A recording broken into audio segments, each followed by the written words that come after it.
Okay, and then we'll just see if I can share my slides. Okay.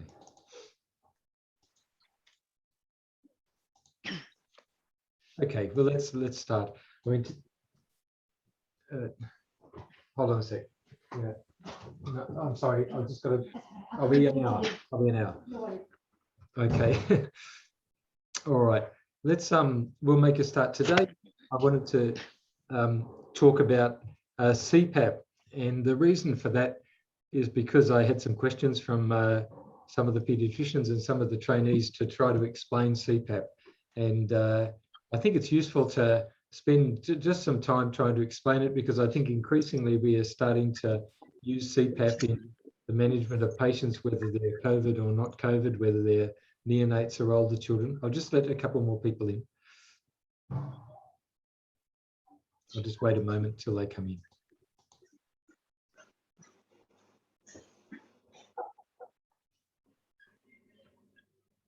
Okay, so today's topic is CPAP, and that's what we're going to talk about today. Right, I'm going to try to explain to you how CPAP works and explain the different types of devices that are used to give CPAP, because I think if we're going to use it, we have to understand it properly. And I know that CPAP is being more and more used in patients who have COVID, for example, or adults with COVID pneumonia, and you might be called on to understand at least how to give CPAP. And I think it's good to just spend some time explaining why I wanted to do this today. I'll just admit someone else now. I think the indications for giving CPAP in COVID, and I mean, CPAP's not just all about COVID. There are many other reasons why CPAP can be useful. But if a patient is still hypoxic despite oxygen, then there's some other things you can do. And one of them is to put them in the prone position and give more oxygen. So for many patients with COVID pneumonia, children, adolescents, adults, if you just turn them prone and give them more oxygen, then that's all they need. But for some children, some adults, they're still hypoxic despite that, turning them prone, or they don't tolerate being turned prone. And then that's where CPAP becomes useful. So CPAP is useful for children with severe respiratory distress or hypoxemia despite oxygen therapy, and at least in COVID, being in the prone position. I'm going to speak a bit about the prone positioning of COVID patients a bit later, but let's focus a bit more on CPAP and why we use it and what it means. I'll skip over this bit, because I think that when I'll talk a bit more about COVID later. I think the management of COVID. But first of all, when some of you have seen this video of a small baby, I just want you to watch the video and just see what you think.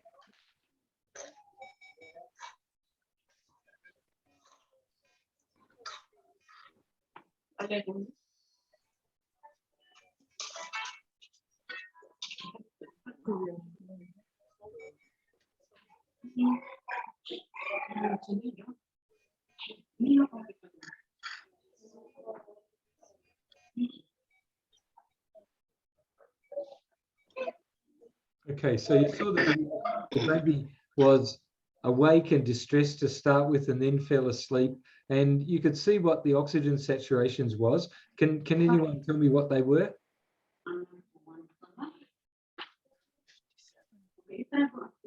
53 and then 49. Yeah, it started with 53 and then it went down to 49. That's quite right. And so that's a very low level of oxygen. And in some places, that sort of child would automatically be on CPAP or be ventilated. But what I wanted to show you about when thinking about CPAP is that this was the baby just a minute later. And you can see what the saturation is now. And that's just a minute later. And then, this baby didn't receive CPAP or ventilation. All the baby received was oxygen, and just 0.5 per litre a minute of oxygen. And what I wanted to convey is that in most children with hypoxemia, then oxygen is enough.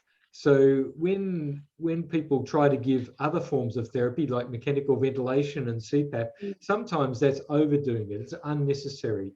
and but sometimes it's not. So first of all, it's very important to see whether a child will improve just on oxygen or not. But I'm going to talk today about CPAP and other forms of respiratory support because it was asked about. And I think it's good if we understand the different sorts of CPAP that are available and we understand how they work. All right. And so CPAP can be given in at least 3 different ways. The first way is what's called Bubble-CPAP, which is, I'll explain it. And with Bubble-CPAP, you can either use a CPAP concentrator or you can use a special Bubble-CPAP machine. I'll show you pictures of these things, but one company called Fisher & Paykel, they make a Bubble-CPAP machine. So Bubble-CPAP, I'll explain what Bubble-CPAP is shortly, but then there's CPAP that's given. I was asked this week about CPAP by ventilators, and so CPAP can be driven by ventilators or a CPAP driver, like a machine that's a CPAP driver. So that's not Bubble-CPAP, that's a different form of CPAP. And then the third form of CPAP is what's called high flow nasal cannula oxygen therapy. And again, there are 2 sorts of devices. One's called a Fisher & Paykel high flow device, and the other one's called an airway.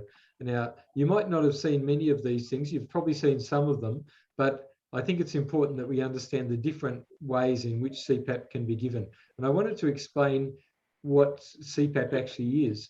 To get CPAP, you need certain things. Each CPAP machine or CPAP delivery device has these components. First of all, you need a source of gas flow, either an oxygen concentrator or a cylinder or a compressor. So in a ventilator, there's a compressor, or in a CPAP driver, there's a compressor. And so that's like an air compressor that generates air at a certain force. And so you need a source of gas flow, and there are many sources. You also need a source of oxygen because, of course, in some children, in some neonates, they can get by with CPAP with just air, but mostly there's oxygen added to it. And that can be the same as the gas flow source if you're using an oxygen concentrator, or it can be through blended oxygen. The third thing you need is a patient interface with an airtight seal around the nose. And that can either be from nasal prongs, or more commonly, if you're using a ventilator, then a face mask, and that can be a mask covering the nose and mouth, or it can be a mask covering the full face, or just the nose even. Some masks cover even just the nose. And then you need a circuit with an adjustable resistance on the expiratory limb. This is what delivers the CPAP. And if you are using a ventilator, then there's a pressure valve within the ventilator, or there's a pressure valve in the circuit, or there's a pressure valve on the mask. All right. And so the pressure valve can be at any different level, depending on the type of ventilator, the type of circuit you're using, and the type of patient interface. With Bubble-CPAP, it's simpler because you just have an underwater seal. That is the expiratory tubing goes underwater, and that creates the pressure against which the patient exhales. And then you need a humidification source. So every type of CPAP you might think about using will have all of these components: a source of gas flow, an oxygen source, the patient interface, that is the mask or the nasal prongs, a circuit with an adjustable resistance on the expiratory limb, and a humidification source. If the CPAP doesn't have those components, then it won't deliver a CPAP. And I wanted to explain with the different sorts of CPAP what those components actually are. So, for example, this is Bubble-CPAP using a machine, a Fisher & Paykel machine, and the gas flow generator is this device here. This is the humidifier, and then from that, so the gas gets pumped down into the humidifier, and then it gets into the inspiratory limb, and that goes to the patient via nasal prongs, and then the patient exhales out through the expiratory limb, and the expiratory limb is underwater here, and this is then when the patient exhales, then you see bubbling here. And that's why it's called bubble CPAP, because the patient exhales air, and that is under a certain level of water pressure. And so they're exhaling under a level of water pressure. There's not water in the tubing here, there's just air. There's a column of air that goes under the water and you get bubbling. And this is the most old-fashioned form of CPAP, and it's been used actually since 1914. That was the first time CPAP was used in newborn babies, in neonates, and it's a very effective form of CPAP. These days there are these sophisticated machines that can do it, but CPAP can also be generated by making what we call homemade CPAP. I'll explain that in a minute. But just to recap, the components of CPAP being the flow generator. This is the gas flow generator here. This is the source of humidification. This is the circuit, the inspiratory limb and the expiratory limb that goes underneath the water. And then if the baby needs some extra oxygen, the oxygen comes in here. And there's a blender inside here that blends the oxygen and the gas flow. All right, so that's conceptually how it works. And this baby, the interface for the baby is the nasal prongs. All right, and so this baby's got special nasal prongs. This baby's got different sorts of, this is like a nasal mask, all right, that goes over the baby's nose. And you can see the bubble CPAP working there. All right, the baby exhales against the expiratory limb that goes through into the water bottle there, and that creates the bubbling and the CPAP effect. So this is bubble CPAP. You can make bubble CPAP in a sort of homemade way, and in a very cheap way as well. You don't need to have a bubble CPAP machine. All you need is an oxygen concentrator, and that's just the same as any oxygen concentrator. It has a source of gas flow, so it produces maybe 5 to 8 litres per minute of oxygen. And this is just some nasal prongs. About it, some nasal oxygen prongs. This limb here would go into there, and all that's been done is one limb of the oxygen prongs has been cut off, and the expiratory limb goes under the water. Then the nasal prongs are here, all right, and so the gas flow is generated into the oxygen, the inspiratory limb of the oxygen tubing, and that goes to the patient, and then the patient breathes out against the tubing that is underwater, and that you see bubbles, and that creates the CPAP. And you can adjust the amount that the tubing is under the water, and that will adjust the amount of CPAP the baby's receiving. If it's under the water 3 centimeters, then the baby's receiving 3 centimeters of water as CPAP pressure. If it's under 5 or 8 centimeters, then the baby's receiving 5 or 8 centimeters of water. So you can push the tubing in and out depending on how much CPAP you want to give, and you can adjust the flow of the concentrator to give the enough gas flow to enable. All right. This is a baby who's on a type of CPAP that's just like I've just explained with an oxygen concentrator. This is the inspiratory limb of the tubing, and that goes to the patient. And then there's the expiratory limb, and that goes under to a water bottle on the side. And the water bottle goes under the water a certain distance, and that enables bubbling to occur when you've got enough flow and you've got a tight fit around the baby's nostrils, and then the baby's getting CPAP from that. These are the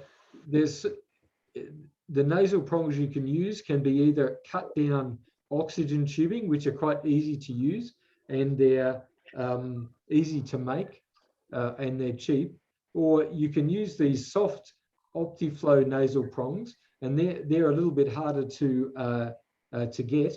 And this is the circuit, so the inspiratory limb, the oxygen tubing, and the expiratory limb. So the baby's breathing out against an expiratory circuit. So these Optiflow prongs are useful because they're low resistance, and you need to have you need the oxygen prongs to be low enough resistance that the CPAP is created by the baby's nasopharynx, not by the tubing itself, right? And you want the baby to be providing the resistance that enables CPAP to be generated, not the narrowness of the tubing. And so these Optiflow prongs are useful in that regard because they're low resistance. This is a baby who's also on CPAP. You can see the nasal prongs, the inspiratory limb, the expiratory limb that goes to the patient and under the water. All right, comes from the oxygen concentrator, goes to the patient, comes the baby breathes out and it goes under the water, and then the baby is breathing out against CPAP. And you should, if the baby's getting CPAP, you should see bubbling from the water bottle here. Right. This is a concentrator that's got, you can see this small disc here, this wire mesh, and that's a humidifier that heats up the water here in the bottle that enables some humidification of the gas that flows. And with this oxygen concentrator, you need somewhere between 5 and 8 liters per minute to generate CPAP. So this baby, I think I can show you, yeah. This baby is on CPAP, and you can see I'll just let you watch the video.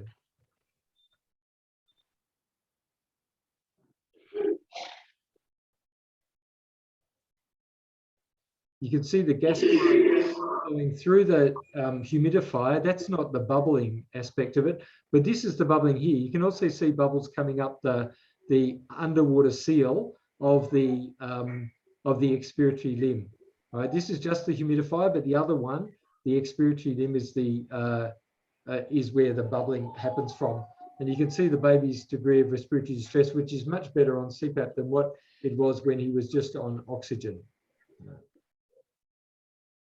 This is a baby in the nursery who was also on CPAP. You can see the inspiratory limb coming from here. That goes to the baby and then comes back to the expiratory limb and the underwater seal underwater. I'll just show you that.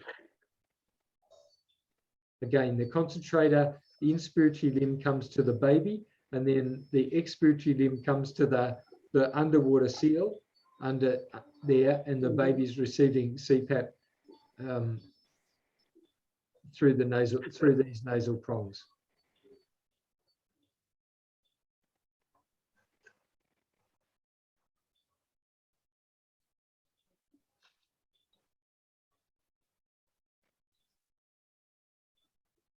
I'll just show you once more. I just want you to see the bubbling that's coming from the expiratory limb here. The expiratory limb goes in the bottle underwater. You can just see the bubbling there. Now, like I said, there's choosing what the best interface for the patient is. What we call the Bubble-CPAP patient interface is very important. And the oxygen prongs that I showed you, just standard oxygen prongs, they are easy to make and they're cheap. All you have to do is cut one limb, tie off one end, and then put the other end under the water, and then you've got a CPAP circuit. The problem is that some of those oxygen prongs are quite narrow, and it means that the bubbling is not due to the resistance from the airway; it's due to the resistance from the tubing. And when you set up CPAP on a patient, you need to check that when the machine is turned on, the circuit's connected, then you check for bubbling in the water bottle before applying the nasal prongs to the patient. Because if there's bubbling in the water bottle, not the humidifier bottle, but if in the expiratory limb water bottle, if there's bubbling beforehand, then you know the resistance is too high. And you've either got to use wider bore oxygen tubing, or you've got to reduce the flow so you don't get resistance until you attach it to the baby's face. And it's only after you attach it to the baby's face that you should be able to identify the resistance. The Optiflow nasal prongs are the other form of nasal prongs you can use. They're a bit more expensive and they're not as easily available, but they're low resistance, so they're no problem for this auto generation of bubbling that occurs at normal flow rates. And so that's why they're probably better prongs, but you can certainly get CPAP generated quite well using this method I showed you, where you cut the oxygen prongs on one end, the other end is underneath the water, and the nasal prongs go into the baby's nose. And at the other end, that of course attaches to the oxygen concentrator or the oxygen source. It can be a cylinder or off the wall. That's okay, but the setup of the circuit's what's important in the setup of the bubble. So you can run these just an oxygen cylinder or off the wall oxygen if you need it. It's the way you make up the nasal and the way it's the water bottle that you use. Excuse me.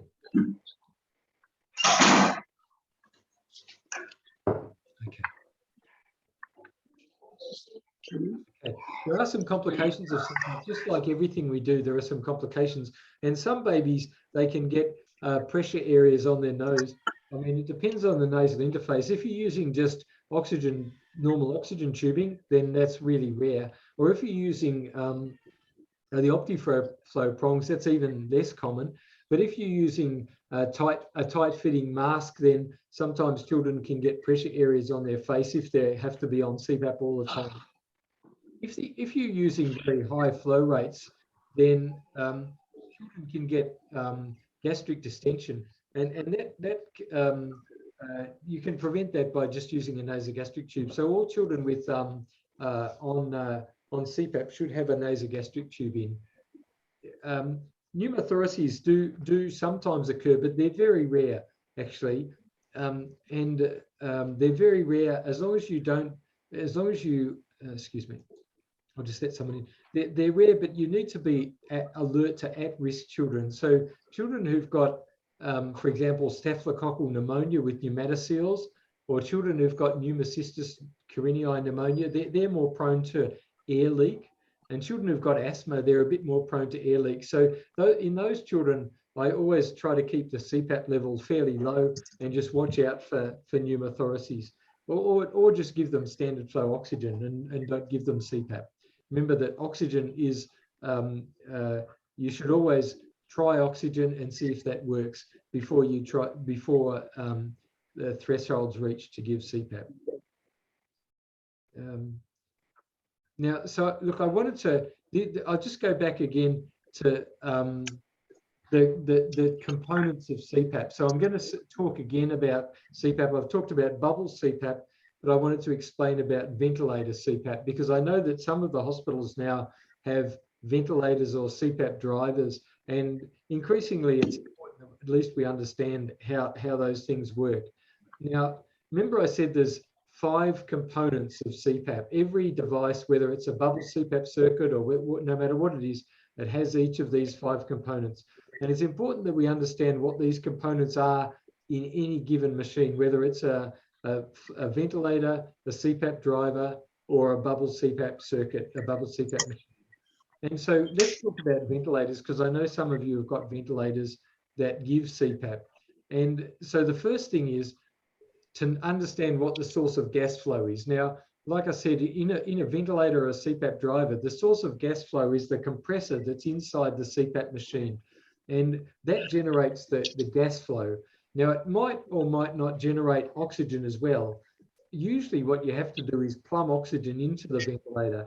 The ventilator doesn't make oxygen. You have to have a source of oxygen going into the ventilator. And that can either be from an oxygen cylinder, or it can be from a pipe source of oxygen, or off the wall oxygen, or an oxygen concentrator. But you've got to have a source of oxygen, and that's got to be plumbed into the ventilator or the CPAP driver. The next thing is you need to have the patient interface, and that's usually with a ventilator or a CPAP machine, it's usually a mask. And the mask can either be a full face mask, or it can be a mouth and nose mask, or it can just be a nose mask, like I showed you the baby earlier, just with a little nasal mask. Mostly for adults, we use a full face mask or a nose and mouth mask. so that you get a good seal. Because to deliver CPAP through a ventilator, you really have to have a good seal. Then you need, remember I said, a circuit with an adjustable resistance on the expiratory limb. And there are different sorts of, when you look at a CPAP machine or a CPAP ventilator, you need to ask somebody, where is the pressure valve that allows exhalation to occur? Because the pressure valve might be within the ventilator, or it might be on the mask, or it might be on the circuit, okay? And I'll explain those things in a minute, but you need to know where's the adjustable resistance on the expiratory limb. Because when I showed you the bubble CPAP, you remember that the expiratory limb went underneath the water, and that's where you got the bubbling. But when you're using a CPAP ventilator or a CPAP driver, then there needs to be some other source of resistance. And that can be on the mask itself, or on the circuit, or in the ventilator, right? And I'll show you different examples of that. Then the last thing is you need to know what the humidification is, because all ventilators or CPAP machines, they need to have a humidifier, and usually that's built into the ventilator or the CPAP driver, and it's usually built in. Sometimes they have what's called a hot wire that allows humidification to occur all the way along the circuit. The inspiratory circuit is fully humidified, and what that does is it reduces the amount of condensation that occurs as the humidified gas is going to the patient. You don't have to have that, but sometimes machines will have that, and it's just important to know what that is if you see it. So there's 3 different types of CPAP ventilators. One is where this is where the resistance is. Where's the resistance on the expiratory limb of the circuit, and sometimes the resistance is at the mask level. So there'll be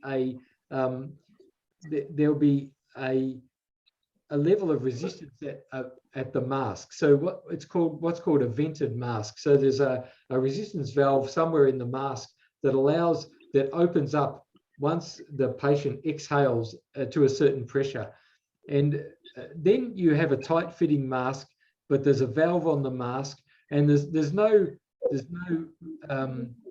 valve on the circuit. It's just a normal circuit, often a single circuit. You don't even have to have an inspiratory and an expiratory circuit. So some of the people that are on CPAP all the time, like they might be on CPAP at home at night, they have these types of circuits, typically speaking, just a single limb circuit and a simple CPAP driver. So this, in a way, is the simplest form of mask or ventilator CPAP, where the mask the patient has a valve on it.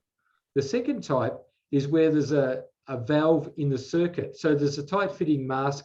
It's a non-vented mask. It's a closed mask, but you have the resistance at the level of the circuit. So an inspiratory limb, sometimes just an inspiratory limb, but as the patient breathes out, they're breathing out against some resistance which is in the circuit, right, in the tubing, and there's nothing at the ventilator. And then the last one is where you've got an inspiratory and an expiratory limb on the.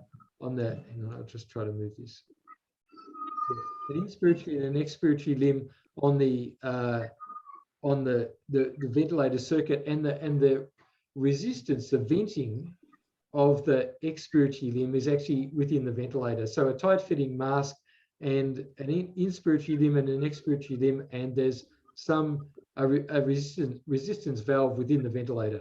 So again, for CPAP using a ventilator, the resistance can either be at the mask, it can be within the tubing, or it can be at the ventilator level. No one is better than another. It's just important that you need to understand where it is in any different types. When you're managing a patient with COVID, it's important to protect the surroundings, and so it's important to put a viral filter on where the resistance is, where the gas leak is. All right, and so if the resistance is at the mask, then you need to put a viral filter somewhere there. Usually when you're looking after a patient with COVID, then you put a resistance, a viral filter here that allows the exhaled gas not to just be circulated in the air, but allows it to be allows a viral filter to collect the any viral particles. And there's also a viral resistance filter on the a viral filter on the ventilator. So that's another important point about if you're using CPAP in a COVID patient, you should use a viral filter. Now, I wanted to just briefly touch on a different form of CPAP. This is the third way. So I've talked about Bubble-CPAP. I've talked about CPAP through ventilator circuits or CPAP drivers. Now, lastly, I'll talk about what's called heated high flow nasal cannula oxygen therapy, because this has become quite popular recently, and it does give CPAP to patients, and all it is a circuit that delivers very high flow oxygen or air. All right, and so again, it has to have a gas flow generator, and it has to have a source of oxygen, but all you're doing is running higher flows than normal to patients. And so instead of giving, say, 1 litre per minute of oxygen or 2 litres per minute of oxygen, or even up to 4 litres per minute of 100% oxygen coming from a cylinder or a concentrator, then with this type of device, you can run 2 litres per kilogram per minute. So if you've got a child who's like 6 kilos, then they would run at 12 litres per minute. And it wouldn't all be oxygen. It would be a blended oxygen. So it might be for a 6 kilo child, you're running 2 litres per kilo per minute, and you might be running it at 2 litres per kilo per minute, so 12 litres per minute of 20%, 30% oxygen, right? A bit more oxygen than normal, but not 100% oxygen. And that you can only do that if you've got a source of gas flow and you've got a source of oxygen to blend. And this is the type of device I'm talking about. And I know a reason I explain this is because I know there are some in PNG at the moment, these high flow, heated, humidified cannula oxygen therapy. And you just need to know how to use them.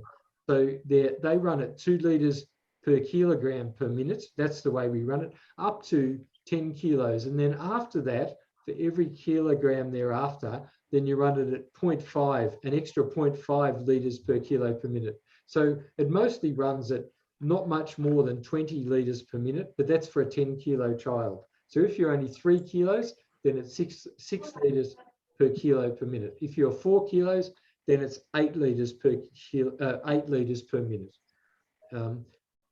I'll explain a bit more. Maximum is 20.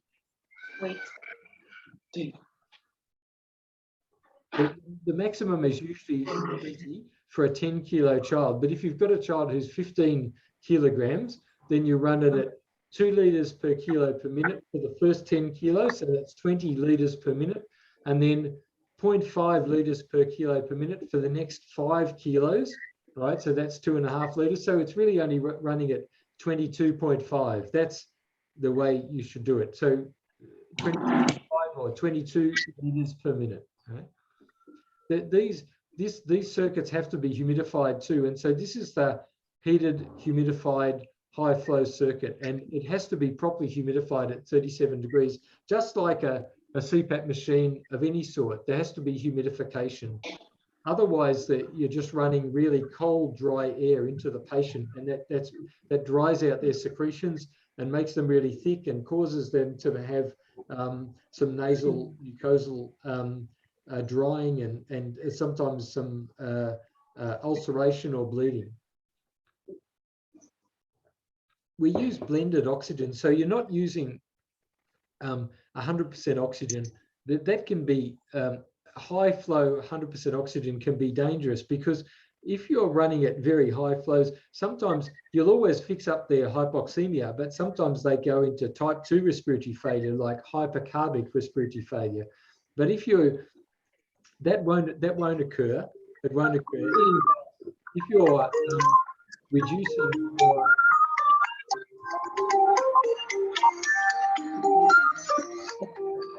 Can you mute your device, please? I always start with high concentration oxygen, and then I reduce the fraction of inspired oxygen to 50% or 40%, and then that's quite safe. You can watch the patient, watch the respiratory rate, the heart rate, the degree of chest indrawing. What you usually see when you get these patients who are still hypoxic on oxygen, and you put them on high flow, is that their heart rate comes down, their respiratory rate comes down, they settle a bit more. Sometimes they're a bit annoyed by having such high flows, and then you've got to consider yourself whether or not they'd just be better off on a bit more oxygen. So you can then, if they're getting distressed, you can just put them back onto low flow oxygen of 2 to 4 liters per minute after they improve. Usually high flow generates somewhere between 4 and 8 centimeters of water of CPAP. So it's a bit like CPAP, but it's a little bit different because it doesn't have like an underwater seal or a resistance in the circuit or anything like that. But you do need to have a gas flow generator, an oxygen source, a blender, and a humidifier, and you need to have the circuit. There is a device, another device that it's called an airway that can generate. This is the gas flow generator, and these are, I know they're being encouraged for use, and even some hospitals have bought them for use in adults particularly. And they are heated, humidified, high flow devices where they have a generator built within, and they have a humidifier, and they can run high flow gas with blended oxygen. So they're not an oxygen concentrator. You have to plug in the oxygen from an oxygen source. That they cost around about $2,000 or $3,000. So they're moderately expensive, but they're quite good devices, and they're quite easy to use. A bit easier than a ventilator actually, to use for delivering CPAP. Excuse me.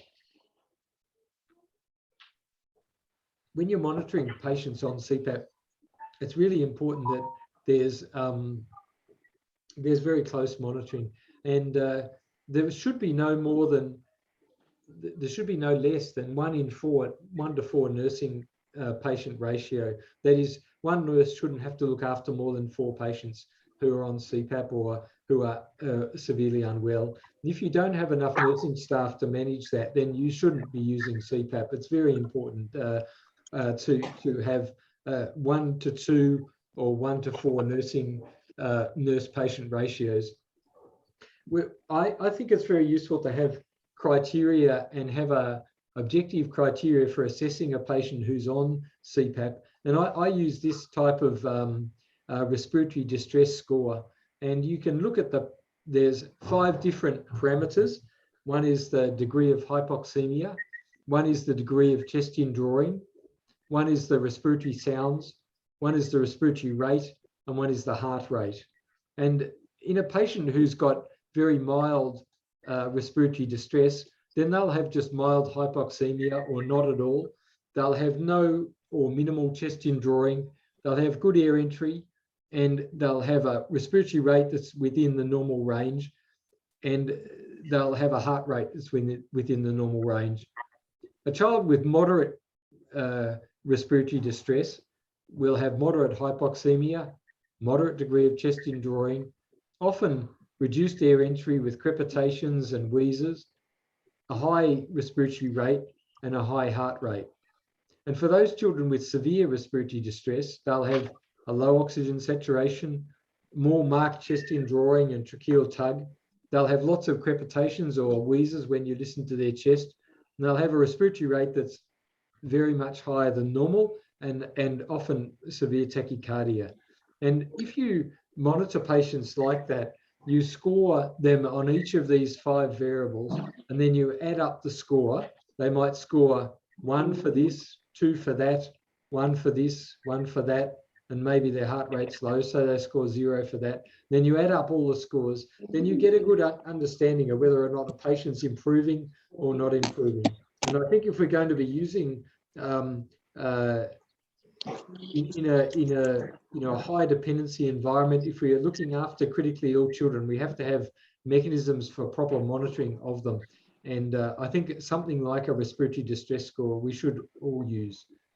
We should also use a proper monitoring chart. And I've shown this before, but I think what you should be doing is monitoring all of these things: the temperature, the degree of respiratory distress with the respiratory distress score, the oxygen saturation, the respiratory rate, the heart rate, the capillary refill, the blood pressure, and the conscious state of the child, the blood sugar regularly, and what treatments were given. And this type of monitoring and response chart is really important, because if the child's in the white zone, then they're in the normal range. If they're starting to get into the amber zone, then you should be starting to be concerned. And if they get into the red zone, then they need to be reviewed by a doctor and see what you can do. Almost all hospitals around the world have gone to these monitoring and response charts, and I think it's very important that we do too. And we have a systematic way that we can monitor the degree of respiratory distress of any child. So these respiratory distress score charts and the monitoring and response charts, where you can record all the information, can help nurses and doctors really monitor patients much better in a ward environment. As well as those things that I mentioned, you need to have this device, which is not an oxygen a pulse oximeter. It's an oxygen analyzer, and this will help analyze the amount of oxygen that is coming from an oxygen concentrator or a device with a blended source of oxygen. And some of you have seen these before, I think, and some of you have them, but they're very important too, that the clinicians, the doctors and nurses know how to use these and how to assess the amount of oxygen that's coming from an oxygen concentrator. Or any device that's delivering blended gas flow from a ventilator or a CPAP driver or a heated humidified high flow device. There can be some technical problems with CPAP, and I won't go through these, but these are always all overcomeable. You can as long as you are familiar with what these problems can be, then you can always overcome them, I think. So sometimes we've had circuits that split because people step on them. Well, you need to carefully monitor the circuits and keep them off the floor to keep them out of the way. Sometimes oxygen concentrators, they run at very high flow rates and they get exhausted. The concentrators get sort of fatigued and tired, but there are ways you can manage that. And sometimes we've been using oxygen concentrators without effective humidification, and then the patient dries out, their secretions dry out. There are solutions to all of these things. I won't go through them, but there are ways in which we can fix that up. There are some clinical problems too, and if you're going to use high flow, you need to have a guideline. You need to do a ward round at least once a day, but probably twice a day to identify problems. You need to have monitoring and response charts like I showed you. You need to have ongoing training for nurses and doctors, and very important, you need to have like patients on CPAP or on needing oxygen. They need to be managed in an intensive care type of area in your ward, where you can do proper monitoring and you can have nurse-patient ratios that are not too high. All right, 1 to 4 is the maximum, I would say the minimum you need. If you have 1 to 8, then you really can't be running CPAP. All right. So if it might be that you've got 1 to 4 in your HDU area and you've got 1 to 8 or 1 to 16 in other areas, that's fine. But where you've got your most critically ill patients, you have to have at least 1 to 4, 1 nurse to every 4 patients. And if you've got patients on CPAP or ventilators, then they need to be 1 to 2 nursing if you can. It's also really important that systems are very important. if you're going to be doing this type of running CPAP in patients, you need to have a doctor who's available 24 hours a day, who can review patients regularly, who understands about CPAP and what to do, and understands how to monitor patients who are critically ill. And in patients who are on CPAP, I see them no less than every 4 hours. I would always go back to see them at least every 4 hours, and do a proper ward round at least twice a day on them. You need to have proper equipment maintenance. And so I train the nurses how to maintain the oxygen concentrators, the CPAP circuits and the spare parts. The nurses can do this. They're very good at it. And the doctors should learn how to do it as well. But I think it's important you have nurses who are familiar with the equipment and the cleaning and routine maintenance and use. And you have to have a mechanism for getting spare parts if you need them. All right, that's all I'm going to say about CPAP for the time being. But I wanted to describe prone positioning, because so for those who were here at the start, I said I'm not going to talk too much about COVID today, but I did want to talk about something we've discovered, I suppose, that when we're managing patients who have COVID, how useful it can be to, if they can tolerate it, to turn them prone, to turn them lying on their stomach. And I think this applies to many children and adults who have severe lung disease. And the way we turn them prone, I'll just explain. If a patient's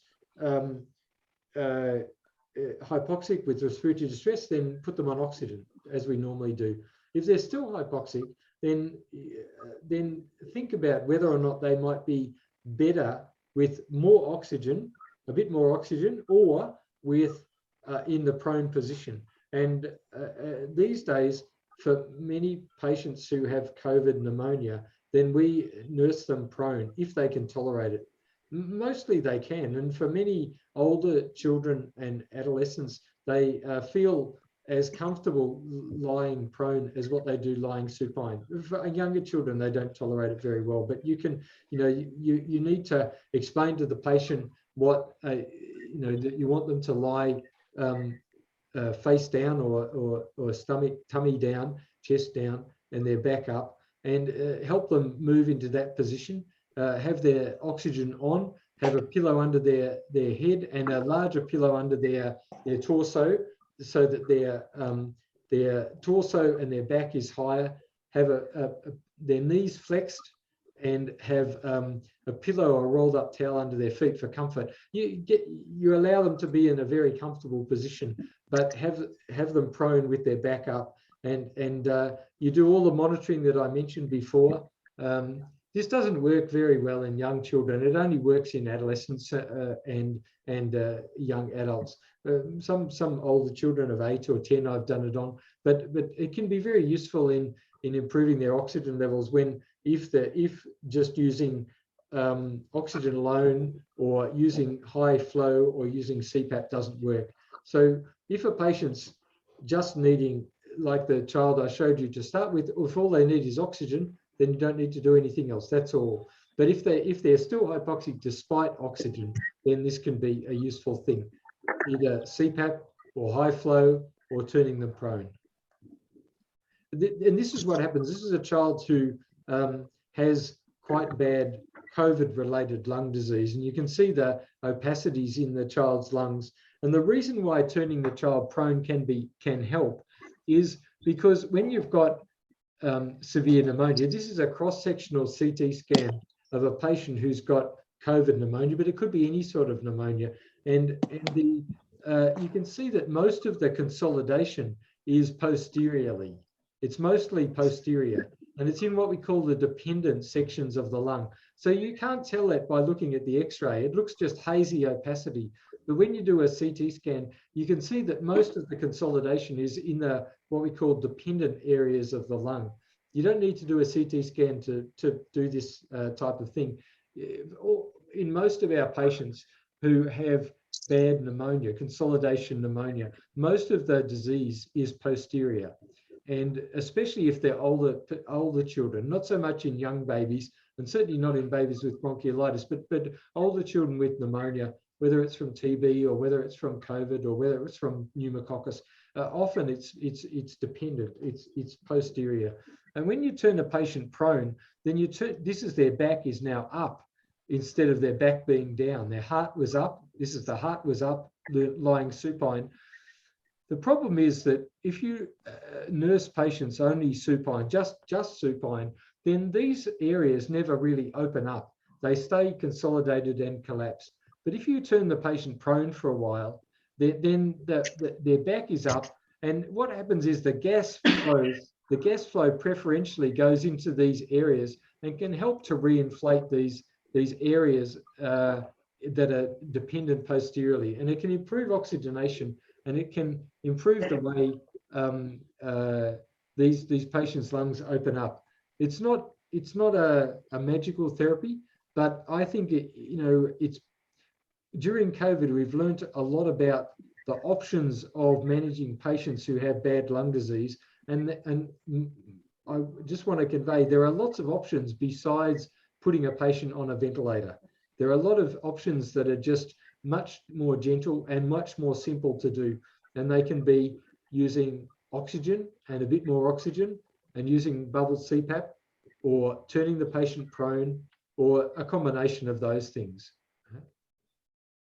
And that can really go for, that really applies, I think, to other children with very bad pneumonia too. So I think through COVID, we've got a bit better at managing other patients who've got bad pneumonia as well, and managing them without the need for a ventilator, but using simpler methods.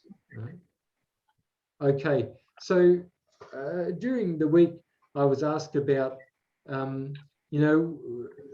people, it was in Fiji, they were saying, well, they don't have anything that works in COVID, like they don't have these sophisticated antiretroviral agents like remdesivir or tocilizumab. And I said, well, look, it doesn't matter. It doesn't matter, because lots of things work in COVID.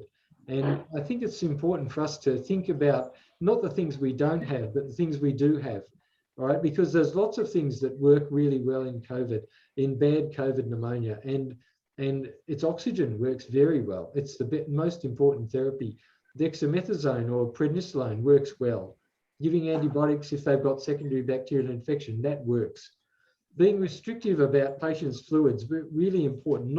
Not making sure you don't give excessive fluids. Being in the prone position, that works well. If a patient's still hypoxic despite oxygen. Using CPAP, that works well in patients with COVID. Close clinical monitoring works very well, and aspirin works very well. So I have a patient just today who has very severe COVID, and I've done all of these things, and he's stabilized, and hopefully he'll improve without the need to do anything else. Okay, all right. So I'm going to stop. I thought I had some more slides, but that's all I wanted to say today. I'll stop sharing my screen. Well, I've said a lot of things about lots of different topics, related to CPAP, and I guess I wanted to, because I was asked by some of the trainees about CPAP, I wanted to try to explain it for you. And I know it's a bit complicated to get your head around different types of devices, Bubble-CPAP and CPAP machines and high flow devices, but I know all of these things are going to be used by various people in your hospital, and I think it's important you guys have an understanding of them as well. So I'm going to stop there and just see if there's any questions. I'm going to stop the recording and see if we've got any questions.